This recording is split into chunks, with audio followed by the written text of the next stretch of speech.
Kebawah Duli Yang Maha Mulia Paduka Seri Baginda Sultan Haji Hassanal Bolkiah Muizzaddin Wad Daulah Ibni Almarhum Sultan Haji Omar Ali Saifuddin Sa'dul Khairiwaddin, Sultan dan Yang di-Pertuan Negara Brunei Darussalam pagi tadi berkenan berangkat membuat lawatan tidak berjadual ke Kompleks Pasukan Gerak Khas Pasukan Polis Diraja Brunei di Kampung Sungai Akar. Pada keberangkatan tersebut, Kebawah Duli Yang Maha Mulia bertitah menegaskan beberapa perkara yang perlu ditangani dan diambil tindakan sewajarnya oleh semua pihak yang berkenaan dalam pasukan polis Diraja Brunei.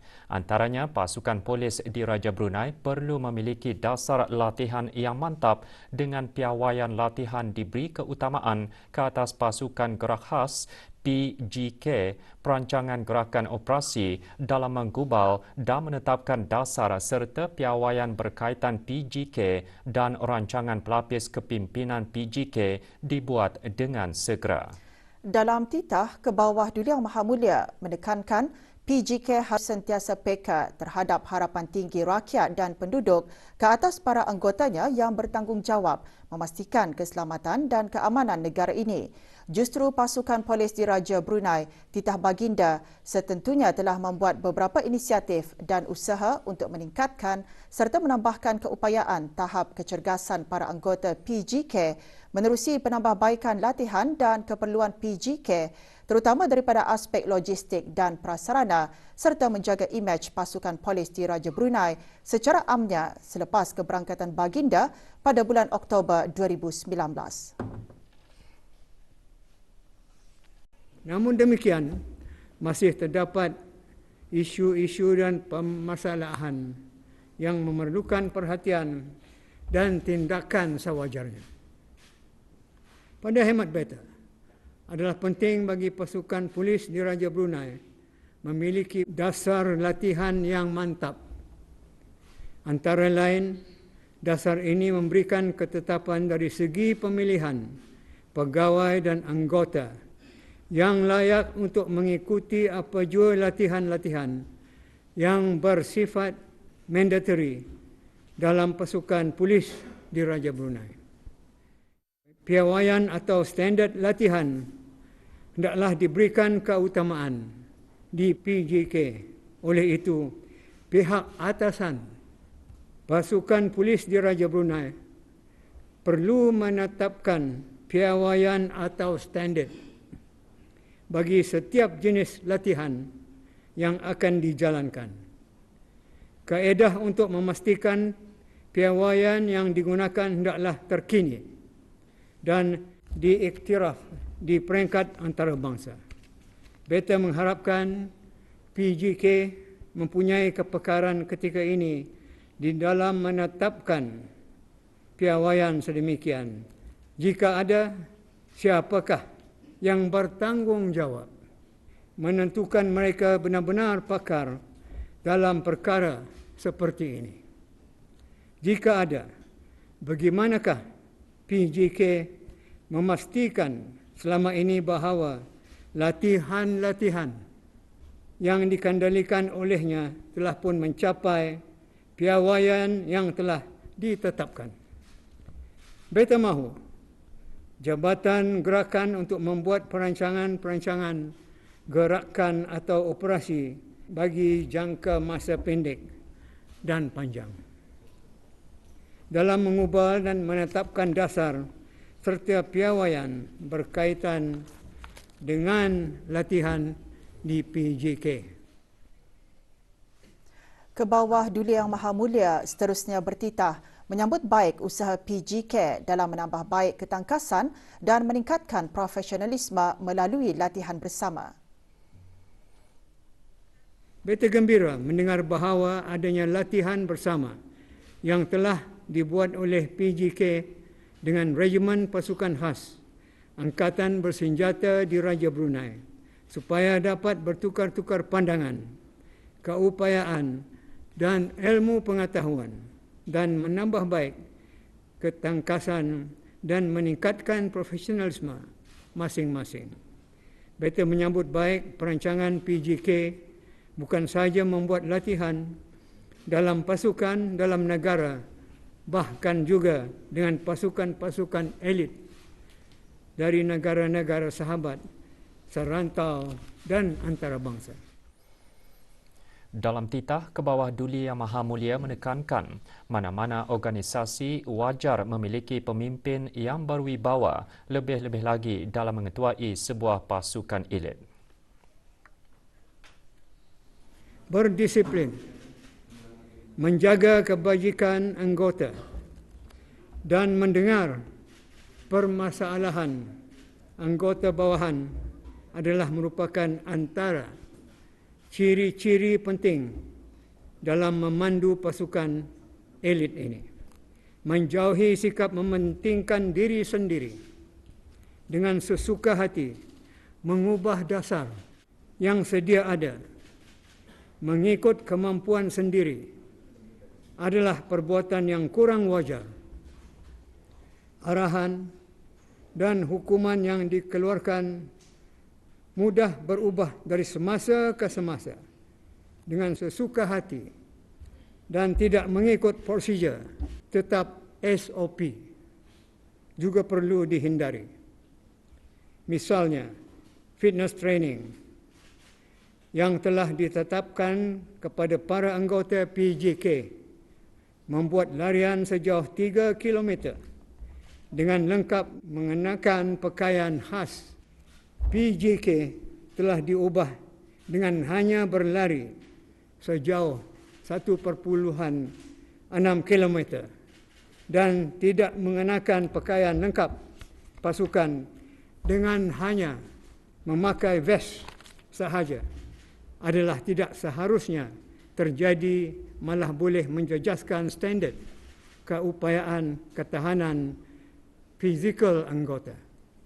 Oleh itu, pada hemat beta, pihak atasan pasukan polis di Raja Brunei hendaklah membuat rancangan pelapis kepimpinan di PJK dengan segera. Calon pelapis kepimpinan PJK bukan hanya matang, bahkan betul-betul layak serta memiliki mutu kepimpinan sesuai dengan penganugerahan Barrack dan lancana PJK, bukan kerana berdasarkan pilih kasih atau kroni. Beta mengharapkan supaya PJK mempunyai the right officers in the right post. Baginda juga bertitah mengingatkan supaya pegawai atasan komited dalam menangani segala masalah anggota dan prasarana yang terdapat di dalam PJK. Antaranya ialah masalah yang terdapat di kompleks PJK Sungai Akar seperti masalah air, struktur bangunan, kompleks padang tembak dan close quarter battle CQB yang bersesuaian perlu diberikan keutamaan. Manakala kawasan obstacle course perlu ditambah dan diperbaiki keadaannya supaya benar-benar dapat memberikan mutu latihan yang berkesan. Jika semua kelengkapan dan infrastruktur dalam keadaan baik, tentunya ia akan menjamin keselamatan dan menaikkan moral anggota ketika membuat latihan. Dalam menentukan keselamatan dalam latihan ini, adakah sudah terdapat training safety regulation di pasukan polis di Raja Brunei di PJK? Jika ada, beta mahu perancangan untuk merangkanya dibuat dengan segera. Kebawah Duli Yang Maha Mulia bertitah menekankan perhatian khusus juga perlu diberikan terhadap aset-aset operasi lain seperti kenderaan yang didengar sering tidak mencukupi. Adalah cukup mengherankan jika PJK hanya mempunyai beberapa buah kenderaan yang benar-benar operasional sehingga ada ketikanya terpaksa meminjam dari Jabatan Perisikan Jenayah. Jika ini benar, bukankah ia menjejaskan keberkesanan operasi PJK dalam menjalankan tugas dan tanggungjawab. Bagaimanakah PJK dapat berfungsi seperti yang diharapkan sedangkan tidak mempunyai keinderaan yang mencukupi dan berfungsi dengan baik? Beta mahu semua yang dibangkitkan ini dapat ditangani dan diambil tindakan sewajarnya oleh semua pihak yang berkenaan.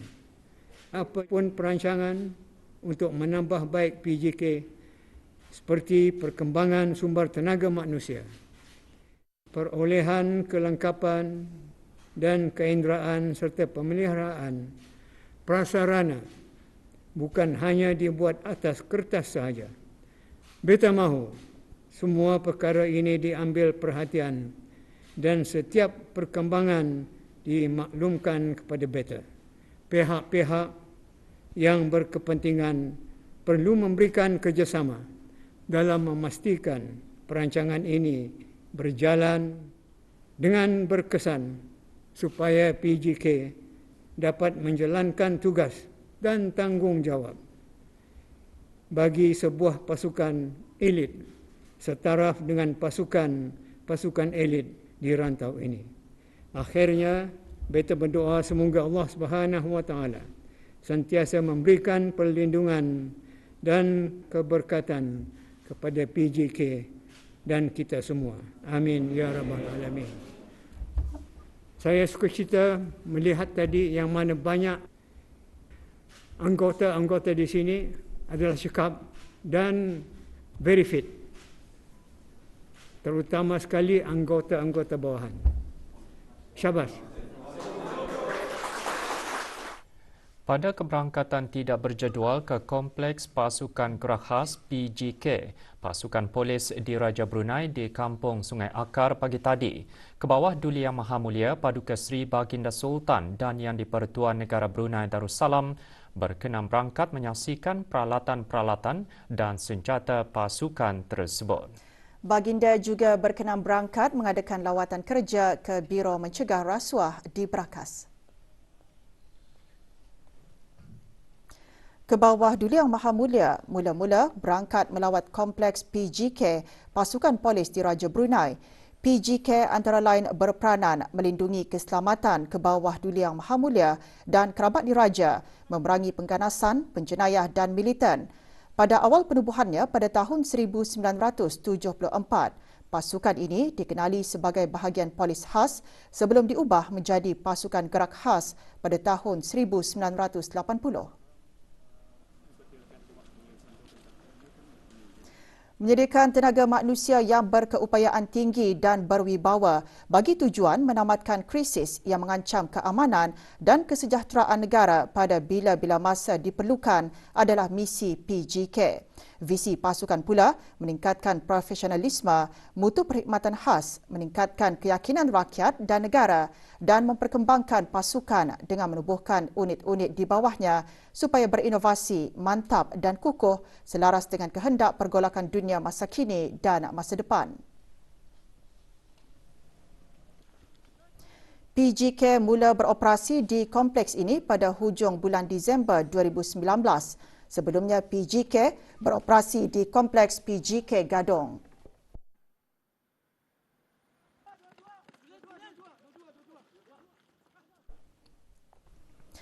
Penubuhan PJK antara lain bermatlamat menyediakan pasukan yang dilatih khas bagi sebarang kemungkinan ancaman atau kegiatan-kegiatan keganasan jenayah dan politik bersenjata, memberi perkhidmatan khas atas arahan atau perintah terus daripada Pesuruhjaya Polis selaras dengan prosedur-prosedur pasukan dan membina keupayaan mental dan fizikal serta memantapkan kemahiran sesuai dengan penugasan polis yang kian mencabar.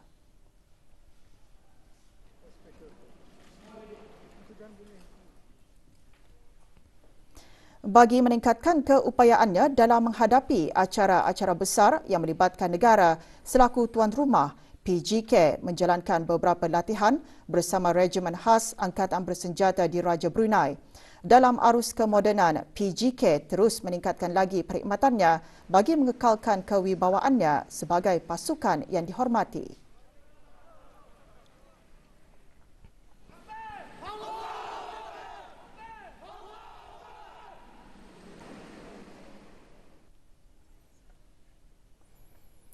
Dari Kompleks Pasukan Gerak Khas PGK, Pasukan Polis Diraja Brunei ke bawah Duli Yang Maha Mulia berkenan berangkat mengadakan lawatan kerja ke Biro Mencegah Rasuah di Brakas. Biro Mencegah Rasuah ditubuhkan pada 1 Februari 1982 dan merupakan agensi anti rasuah keempat ditubuhkan di rantau Asia Pasifik. Penubuhan Biro Mencegah Rasuah mencerminkan pandangan jauh ke hadapan ke bawah Duli Yang Maha Mulia dalam usaha untuk meningkatkan integriti perkhidmatan awam serta melaksanakan langkah-langkah pengawasan bagi kelakuan perkhidmatan awam serta sektor swasta dengan tujuan untuk memastikan tadbir urus yang baik dan beretika. Mesyuarat pertama dari musim permesyuaratan ke-17 Majlis Mesyuarat Negara hari ini antara lain membincangkan kadar pertumbuhan keluaran dalam negeri kasar KDNK negara Brunei Darussalam bagi tahun 2020 termasuk matlamat Jabatan Perdana Menteri dan jabatan-jabatan di bawahnya. Perinciannya selepas ini, teruskan bersama kami.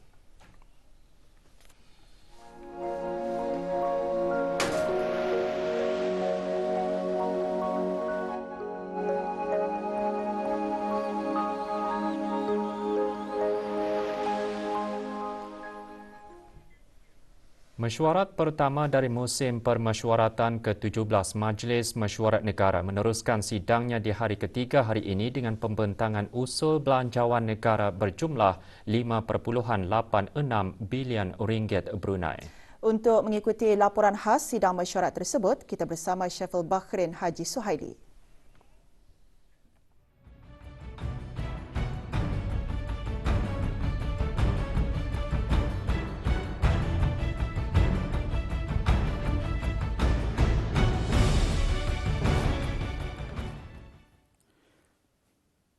Terima kasih Husin dan Umi. Bismillahirrahmanirrahim. Assalamualaikum warahmatullahi wabarakatuh.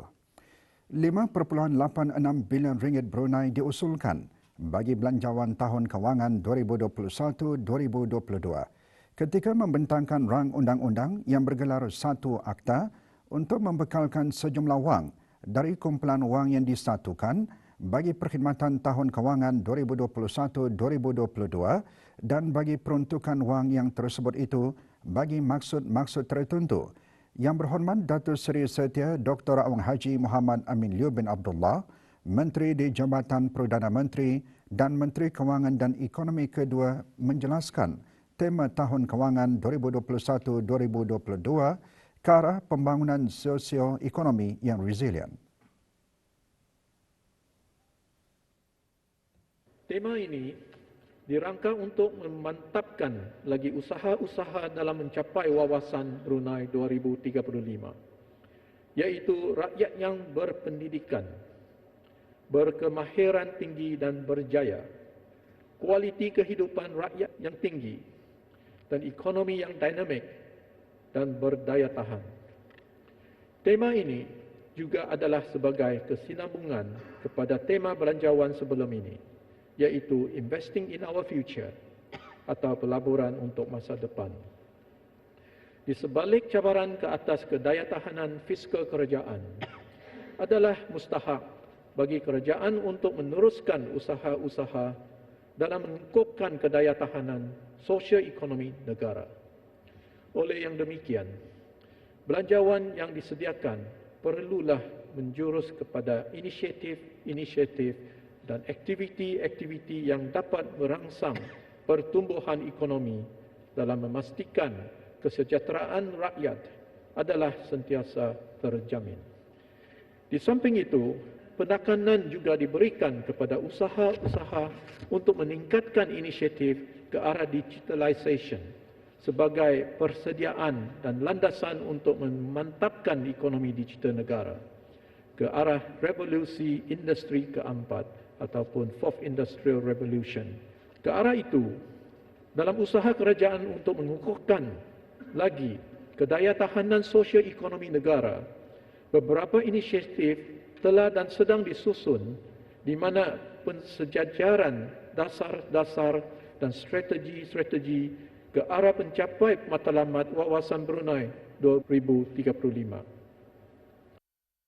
Ini termasuk penyediaan Brunei Darussalam's economic blueprint towards a dynamic and sustainable economy, Digital Economy Master Plan, Sistem Kebajikan Negara, Dasar Protokol Hijau dan Dasar Kebangsaan Perubahan Iklim Negara Brunei Darussalam dan Dasar Belia Negara dan Strategi 2020-2035.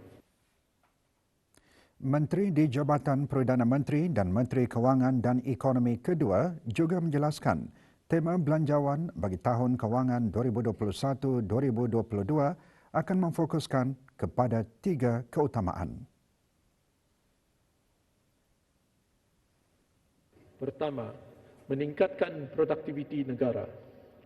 Keutamaan ini memfokuskan kepada peluang baru untuk menambah baik produktiviti dan daya saing negara melalui perkembangan teknologi terkini dan inovasi melalui whole of nation approach dan whole of government approach. Kedua, iaitu penyediaan kemudahan dan infrastruktur yang mampan, sustainable dan berdaya tahan, resilient untuk kesejahteraan awam dan perkembangan ekonomi. Keutamaan ini adalah untuk menyediakan bantuan-bantuan dan infrastruktur yang mendukung kepada kesejahteraan awam dan aktiviti-aktiviti perdagangan, perekonomian dan pelaburan termasuklah infrastruktur ICT. Yang ketiga adalah menjana sumber manusia yang kompeten dan employable. Dalam menangani isu-isu pengangguran, kerajaan melalui Manpower Planning and Employment Council akan terus melaksanakan dasar-dasar dan inisiatif-inisiatif whole of nation approach untuk meningkatkan marketability dan employability anak-anak tempatan dan seterusnya menurunkan kadar pengangguran negara ini.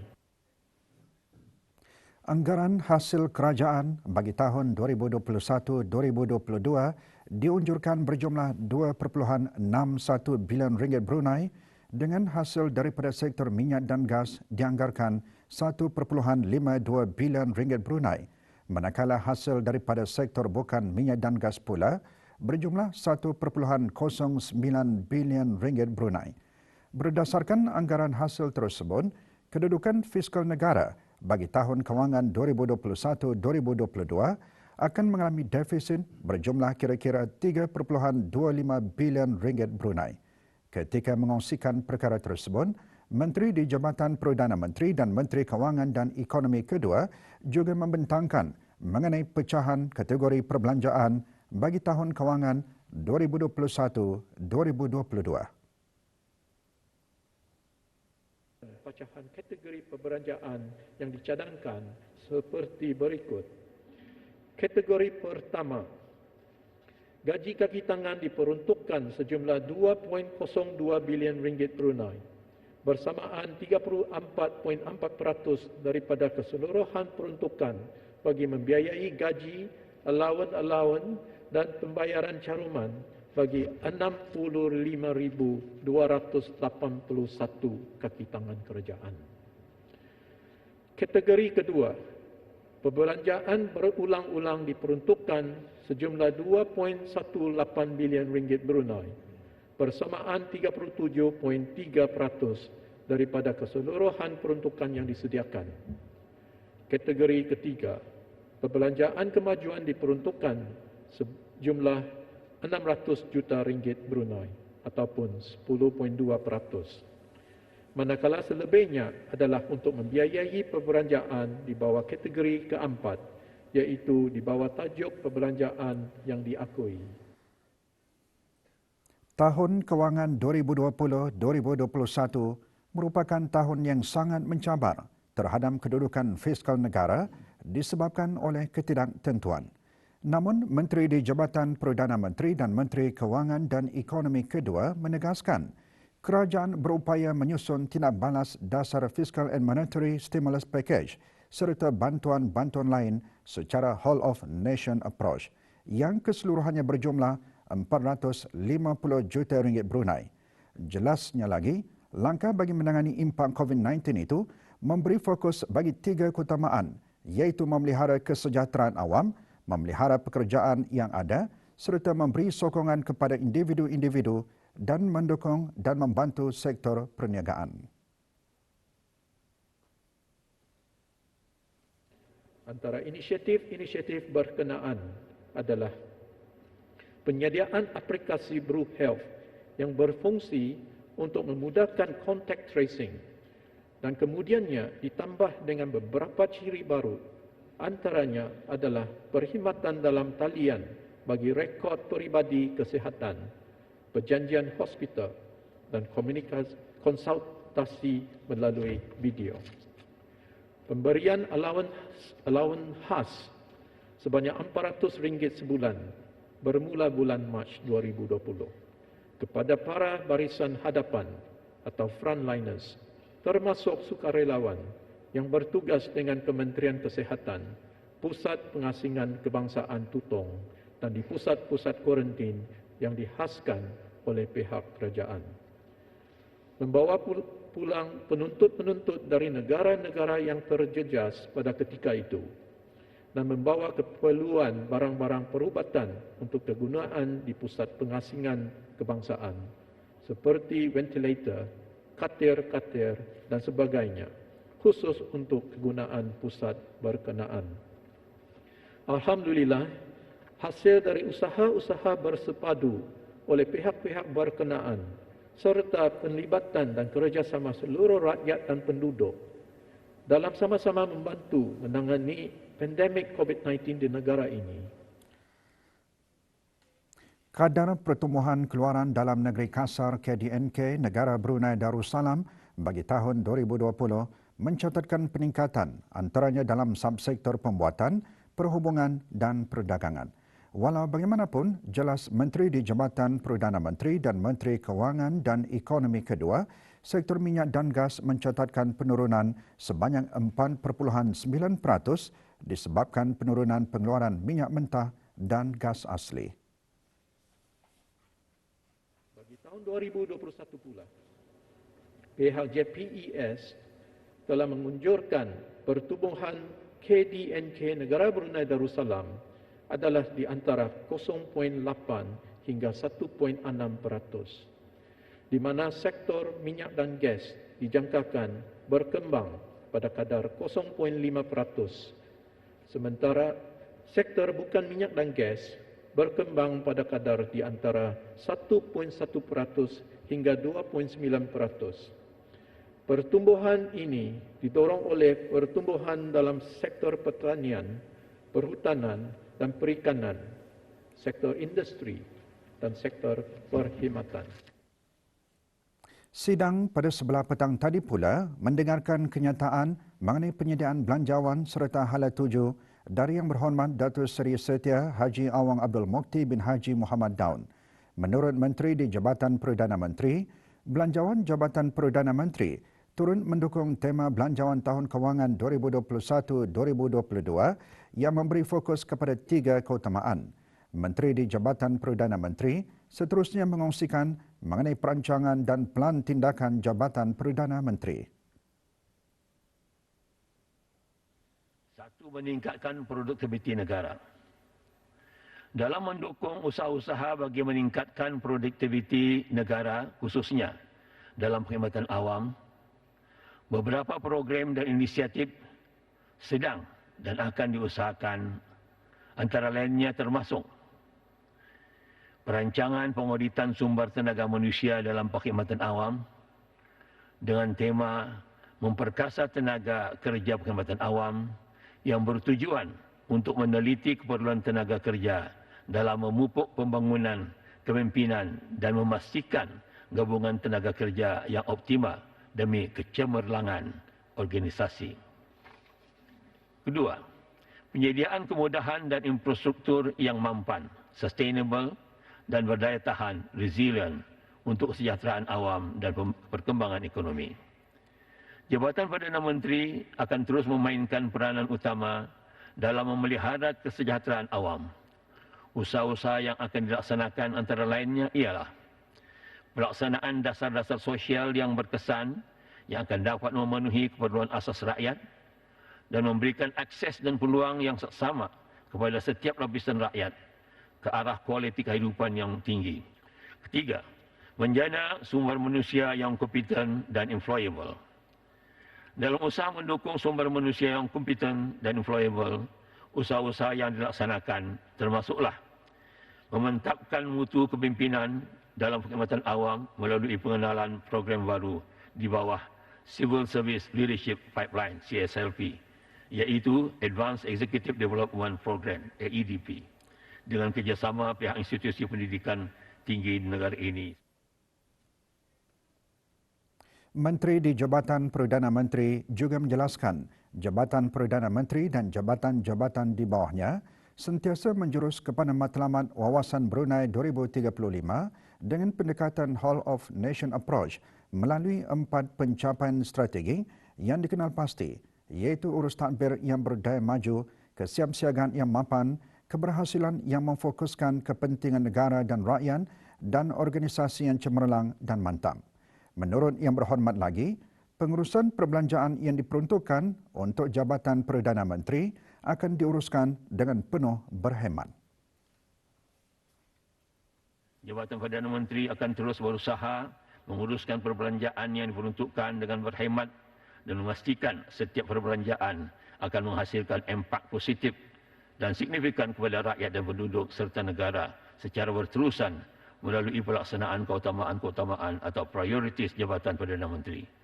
Berasaskan itu, Jabatan Perdana Menteri dan jabatan-jabatan di bawahnya bagi tahun kewangan 2021-2022 telah disokong untuk disediakan peruntukan bagi gaji kekitangan dan perbelanjaan undang-undang berjumlah sebanyak RM362,536,000, iaitu berkurangan sebanyak RM3,485,500 berbanding peruntukan tahun kewangan 2020-2021.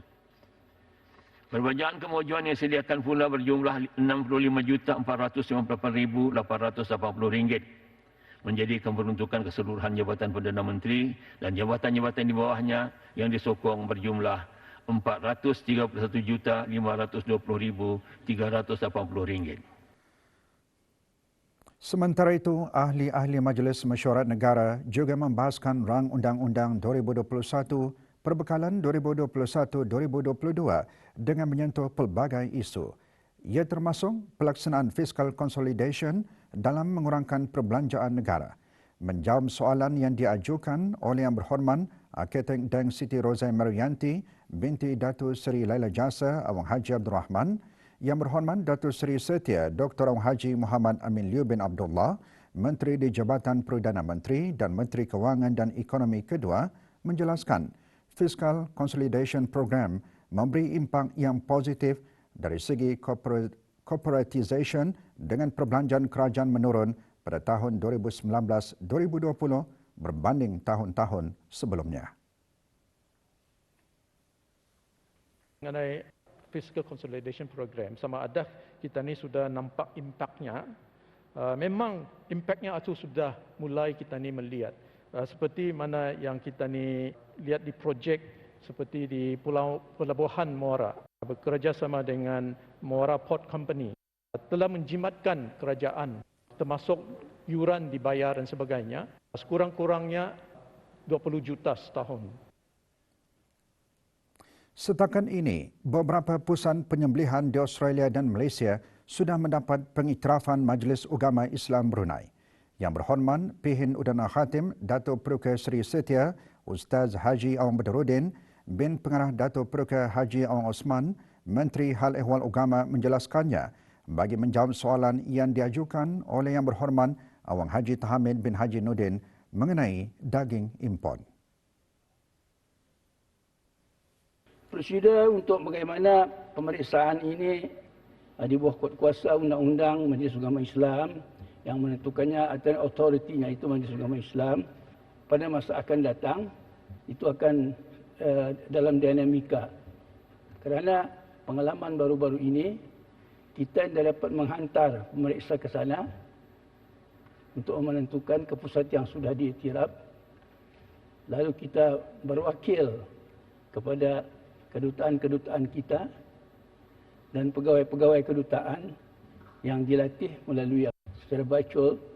Kemudian mereka juga mendapat panduan daripada Muslim Society ataupun Islamic Council di tempat-tempat berkenaan untuk menentukan tugas-tugas pemeriksa yang biasa dilakukan, yang didatangkan dari Brunei, itu dilakukan oleh mereka. Dewan menangguhkan sidangnya petang tadi dan akan bersidang lagi esok pukul 9.30 pagi. Dalam mematuhi garis pandu keselamatan di dalam situasi pandemik COVID-19, orang ramai boleh menyaksikan dan mendengar persidangan Majlis Mesyuarat Negara dalam jumlah kapasiti yang terhad. Rakaman persidangan harian juga boleh diikuti melalui saluran RTV Perdana pada pukul 9 malam dan selepas siaran News at 10. Sekian saja laporan khas untuk malam ini.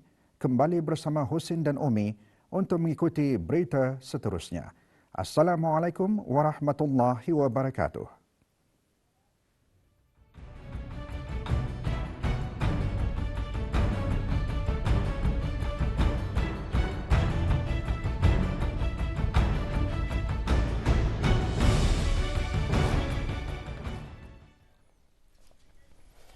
Waalaikumsalam warahmatullahi wabarakatuh. Terima kasih Syaiful.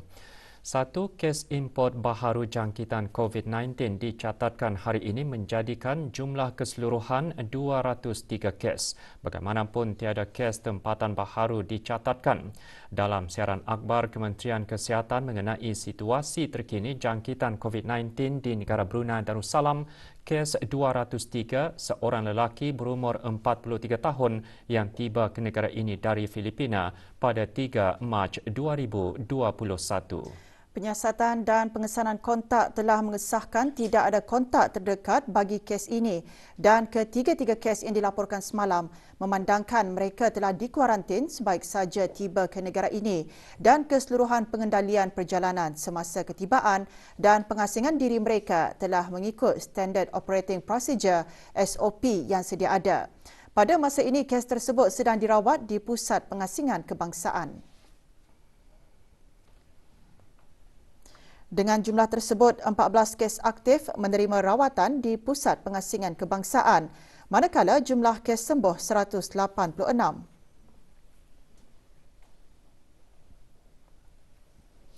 Kes terakhir jangkitan tempatan COVID-19 dilaporkan pada 6 Mei 2020, manakala jumlah kes import sejak kes jangkitan terakhir tempatan sebanyak 62 kes. 804 orang sedang menjalani pengasingan diri mandatori dan 14,794 orang menamatkan pengasingan diri mandatori sejak Mac 2020. Sementara itu, 313 sampel ujian virus SARS-CoV-2 telah dilaksanakan, menjadikan jumlah keseluruhan ujian makmal yang dijalankan sejak Januari 2020 110,758 ujian.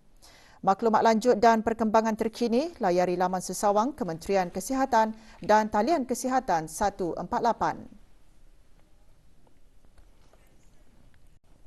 Bagi memupuk kesedaran mengenai kesahihan bahasa Arab, khususnya huruf-huruf hijaiyah di kalangan generasi muda, Ahli Jawatankuasa Masjid Rashidah Saadatul Bolkiah Kampung Sungai Akar mengadakan program menyantuni huruf-huruf hijaiyah bagi belia masjid berkenaan. Program selama 3 hari tersebut berakhir petang tadi dengan penyampaian sijil kepada para peserta. Majlis diadakan di Masjid Rashidah Saadatul Bolkiah Kampung Sungai Akar.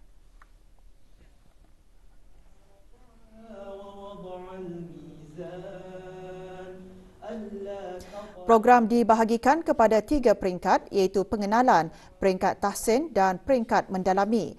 Antara pengisian program ialah kelas bimbingan sebutan hijaiyah, memberi peluang kepada para peserta untuk mendalami dan membiasakan sebutan huruf-huruf hijaiyah dengan tepat di samping belajar menuturkan huruf-huruf dengan betul. Penyampaian sijil kepada para 20 orang peserta disempurnakan oleh Awang Haji Amir Hisham bin Haji Masri, pemangku pengarah Hal Ehwal Masjid.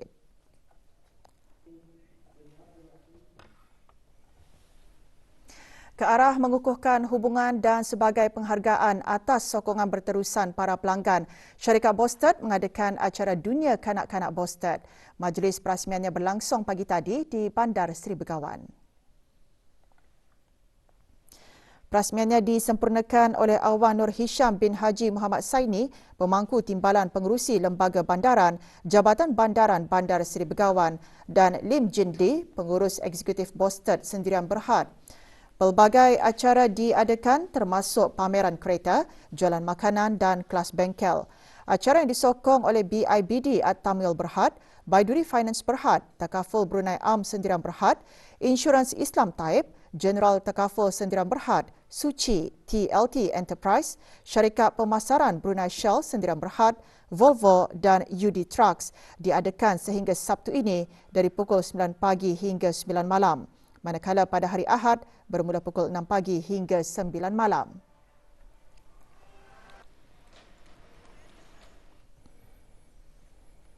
Latihan 3 hari kursus Programming and Data Analytics with Python yang bermula Isnin lalu berakhir hari ini dengan penutupan kursus dan penyampaian sijil kepada para peserta. Majlis diadakan petang tadi di InnoLab, Tajaan Data Stream Digital Sendirian Berhad, Tungkuling. 12 peserta menerima sijil yang disampaikan oleh Jurutera Haji Jailani bin Haji Buntar, pemangku Ketua Eksekutif AITI.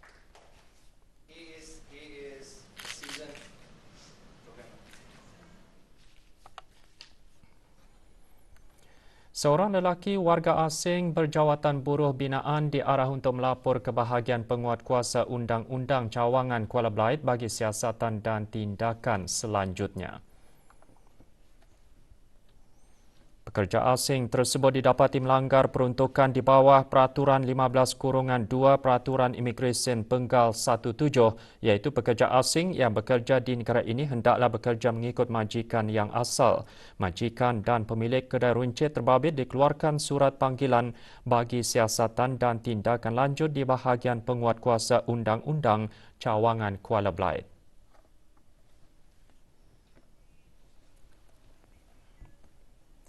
RM14 individu dikenakan kompaun RM100 setiap seorang atas kesalahan di bawah Akta Kesalahan-Kesalahan Kecil Penggal 30 Bab 12-1 kerana membuang sampah di tempat awam kawasan Kulap Bandar Seri Begawan.